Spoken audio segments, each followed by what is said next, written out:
ఈ రోజు మనం ఎర్ర కందిపప్పు ఎలా వండుకోవాలో నేను చూపిస్తాను. నేను ఒక టీ గ్లాస్ తోటి గ్లాసుడు కందిపప్పు తీసుకున్నాను. ఇది మనం శుభ్రంగా కడిగేసుకొని ఉడకబెట్టేసుకున్నాం. చూడండి, పప్పు నేను ఉడకబెట్టుకుంటున్నాను. ఆల్రెడీ కొంచెం ఉడికింది.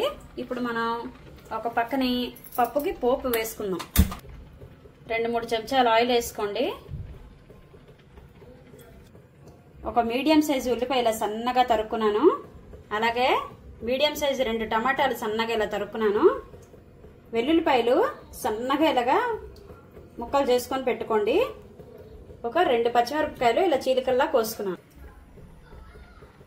1/2 టేబుల్ స్పూన్ ఆవాలు, 1/2 టేబుల్ స్పూన్ జీలకర్ర, చిటికెడు ఇంగువ. పోపు చిట్టుపట్లాడిందండి. ఇప్పుడు 2 ఎండుమిరపకాయలు వేసేసుకుందాం. పోపు వేగింది కదండి, వెల్లుల్లిపాయలు వేసుకుందాం.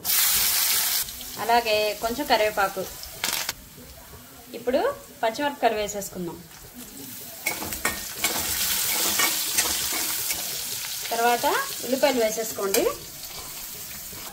ఉల్లిపాయలు వేగిపోయాయి కదండి. ఇప్పుడు మనం టమాటా వేసేసుకుందాం. 1/2 టేబుల్ స్పూన్ పసుపు, రుచికి సరిపడా ఉప్పు, 2 టేబుల్ స్పూన్ కారం. చూడండి, కిచెన్ కింగ్ మసాలా కొంచెం వేసుకుంటున్నాను, ఎవరెస్ట్ది.